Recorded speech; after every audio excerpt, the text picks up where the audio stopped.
Hello बच्चों। आज मैं 12वीं क्लास के जो आर्ट्स वाले बच्चे हैं उसके लिए मैं कुछ नया कर रहा हूं और मैं विश्वास दिलाता हूं कि इससे आपको बहुत फ़ायदा मिलेगा।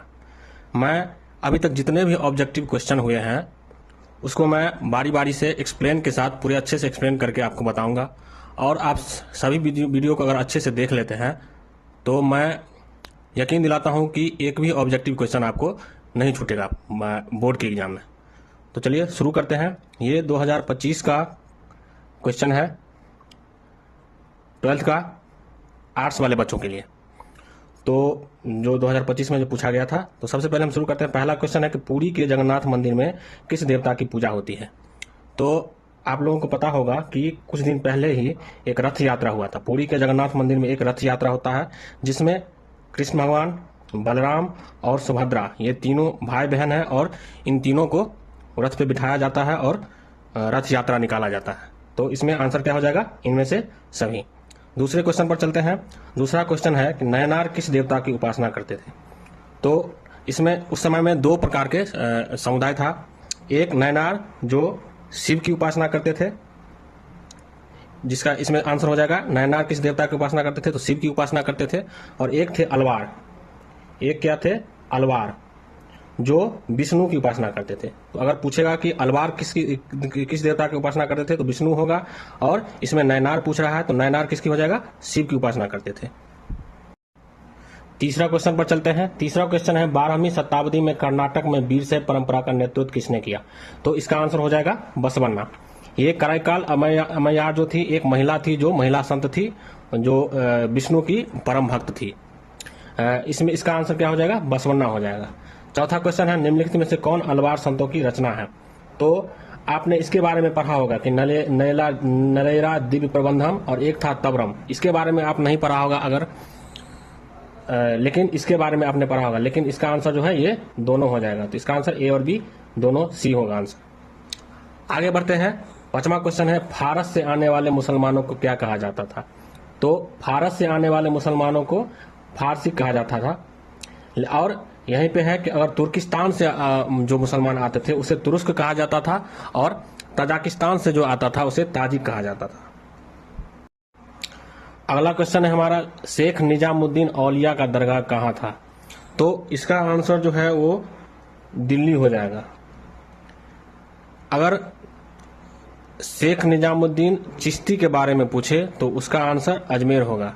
लेकिन इसके अलावा तीन और नाम ऐसे दिए गए हैं जो अगर आप एनसीईआरटी का इतिहास का बुक नंबर 2 देखेंगे, दूसरा भाग, उसका चैप्टर अगर 6 में पेज नंबर 154 में आप देखेंगे तो एक बॉक्स में दिया गया है सभी के बारे में।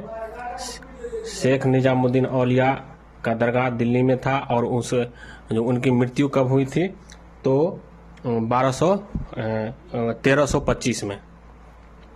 और पूछेगा कि दोही के बारे में पूछता है, एक औलिया के बारे में, एक निजामुद्दीन चिश्ती के बारे में, मोइनुद्दीन चिश्ती के बारे में। उसकी मृत्यु 1235 में हुई थी और उसका दरगाह अजमेर में था। आगे बढ़ते हैं। आदि ग्रंथ साहिब का संकलन किसने किया। तो आदि ग्रंथ साहिब का संकलन, तो इसका संकलन पांचवें गुरु जो थे सिख के पांचवें गुरु अर्जुन देव, उन्होंने किया था 1604 ईस्वी में। आगे बढ़ते हैं। वीरशैव परंपरा के वचन किस भाषा में रचित है। तो इसका आंसर क्या हो जाएगा? कन्नड़ हो जाएगा। बहुत सारे बच्चे तेलुगु लगा देते हैं लेकिन तेलुगु नहीं लगाना है, आपको कन्नड़ लगाना है। अगला क्वेश्चन है कबीर से संबंधित दोहे किस पुस्तक में संकलित किए गए हैं। तो आपको पता है कि कबीर का जो भी उपदेश है वो बीजक में तो है ही। उसके बाद कबीर ग्रंथावली भी है और उसके अलावा आदि ग्रंथ साहिब में भी कबीर के जो दोहे थे उसको संकलित किया गया था। तो ये तीनों होगा, इनमें से सभी इसका आंसर हो जाएगा। फिर अगला है सिख गुरुओं के अलावा किन संतों की वाणी आदि ग्रंथ साहिब में संकलित की गई। तो सिख गुरुओं के अलावा कबीर भी थे, अभी मैंने बताया। उसके अलावा बाबा फरीद भी थे और रविदास भी थे। तो इसका भी आंसर क्या हो जाएगा? डी हो जाएगा, इनमें से सभी। अगला है कि सितंबर 1942 में आजाद हिंद फौज का गठन किसने किया। देखिए सभी बच्चों को ऐसा पता होता है कि आजाद हिंद फौज का जो है गठन सुभाष चंद्र बोस ने किया, लेकिन ऐसा नहीं है। इसका जो गठन है सबसे पहले 1942 में कैप्टन मोहन सिंह ने किया था। फिर 1943 में कैप्टन मोहन सिंह के बाद सुभाष चंद्र बोस जो था उसको आगे बढ़ाए थे।